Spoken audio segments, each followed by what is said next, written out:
तुम्हारी दीपा और आप सबके सामने एक नए टॉपिक के साथ मैं हाजिर हुई हूँ। आज का हमारा जो टॉपिक रहने वाला है वो रहने वाला है हरियाली तीज।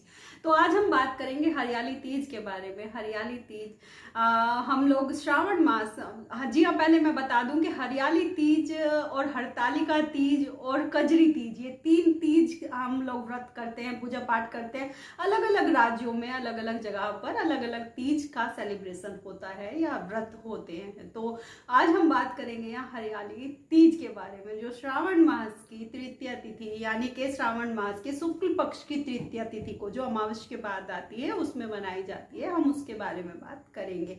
इस बार जो ये व्रत पड़ रहा है वो 19 अगस्त को शनिवार के दिन पड़ रहा है। तो इस व्रत में भगवान शिव और माँ पार्वती की पूजा की जाती है। इस दिन महिलाएं अपने पति के लंबी उम्र के लिए व्रत करती हैं। कई राज्यों में इस दिन मेले भी लगते हैं। महिलाएं नए नए हरे रंग की लहरिया या फिर रेड कलर की पोशाक भी पहनती हैं। जो अविवाहित कन्याएं हैं वो इस दिन अच्छा वर पाने के लिए व्रत करती हैं। यह त्योहार भगवान शिव और माता पार्वती के पुनर्मिलन के उपलक्ष्य में मनाया जाता है। 108 जन्मों की कड़ी तपस्या के बाद भगवान शिव ने मां पार्वती को अपनी पत्नी के रूप में स्वीकार किया था, तो इसलिए यह व्रत मनाया जाता है। यह मान्यता है कि मां पार्वती इस दिन स्त्रियों को सौभाग्यवती रहने का वरदान देती है कि जो इस दिन व्रत करेगा वो महिलाएं सौभाग्यवती और सदा सुहागन रहेंगी। ऐसी मान्यता है कि इस दिन पूजा करने से जो विवाहित स्त्रियां हैं वो अपने पति का साथ मरते समय तक उनके पति का साथ उनके लिए बना रहता है। भगवान शिव और माँ पार्वती ने इस दिन को खास बनाने के लिए यह वरदान दिया था, ताकि यह हमेशा इस दिन को इसीलिए याद किया जाए कि भगवान शिव और माँ पार्वती का इस दिन मिलन हुआ था। परिवार में खुशियां धन वैभव की प्राप्ति बनी रहती है, क्योंकि पति पत्नी का साथ है तो तो परिवार में खुशियां धन वैभव की भी स्थिति बनी रहती है। हिंदू धर्म में हर पर्व व्रत पूजन का अलग अलग महत्व है। अलग अलग राज्यों में अलग अलग तरीके से यह व्रत त्योहार मनाए जाते हैं। तो कई जगह किसी तरह से, कई जगह तो निर्जला व्रत रखकर इस त्योहार को मनाया जाता है और कई जगह सुबह से शाम तक का व्रत भी इस दिन किया जाता है। लेकिन एक बात तो सब जगह सेम ही देखने को मिलती है कि इस दिन स्त्रियां 16 श्रृंगार करती है, हाथों में भर भर के उनके मेहंदी लगी होती है और हरी पोशाक पहनती है। हर तरफ अलग ही रौनक होती है, झूले झूलती है, लोक गीत गाती है, नाचती है, गाती है, अपने बचपन की सहेलियों से मिलती है। जी हाँ, आज के दिन जो लड़कियां हैं उनको ससुराल से मायके बुला लिया जाता है। वो ससुराल से मायके इसलिए आती हैं ताकि उनको काम अधिक ना करना पड़े और उनकी माँ का स्नेह उनको मिले और इस दिन वो अपने व्रत को सुचारू रूप से चला सके। हालांकि आज के टाइम में तो सास भी बहुत अच्छी होती है। चलो, ये तो एक घरेलू बात हो गई है, इस बारे में हम बात नहीं करते हैं। इस समय तो माँ और सास में कोई फर्क होता नहीं है।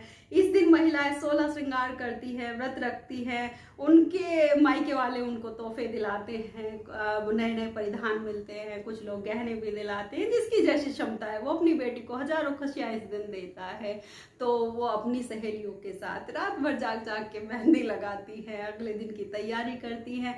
जी हाँ, आज हम अब आगे बात करेंगे कि इस व्रत के दिन ऐसा खास क्या करना है। सबको पता होता है, क्योंकि हर घर में माँ है, वो अपनी बेटी को कुछ ना कुछ इस दिन बताती है कि बेटा ऐसे करना है।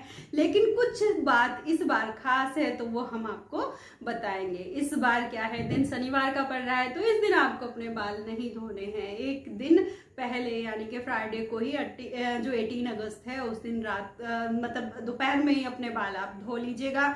अगले दिन बाल नहीं धोने हैं। वैसे भी जिस दिन भगवान शिव का व्रत होता है या अमावस्या का व्रत होता है, कई लोग अमावस्या की पूजा करते हैं, तो अमावस्या को और शनिवार को आपको अपने बाल नहीं धोने चाहिए। तो इस बार भी शनिवार है तो शनिवार को आपको अपने बाल नहीं धोने हैं। जो इस व्रत को पहले से करती आ रही है उनके लिए तो अलग बात है, लेकिन जो लोग अभी नवविवाहित हैं, जो लड़कियां इसी साल जिनकी शादी हुई है, वो इस व्रत को इस बार से शुरू ना करें, क्योंकि ये अधिक मास पड़ रहा है। तो इस बार से इस व्रत को शुरू नहीं करना है उनको। अगले साल से इस व्रत को वो शुरू करेंगी।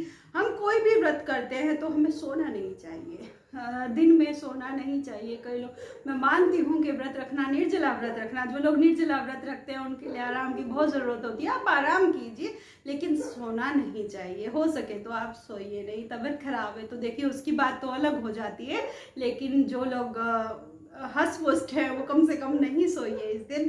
और मैं पति लोगों से भी थोड़ी सी दरख्वास्त करूंगी कि आज के दिन अपनी पत्नी का थोड़ा सा सहयोग दे, काम में थोड़ा सा हाथ बटाए। आफ्टर ऑल आप ही के लिए व्रत रख रही है वो, तो उनका थोड़ा सा आप सहयोग करें।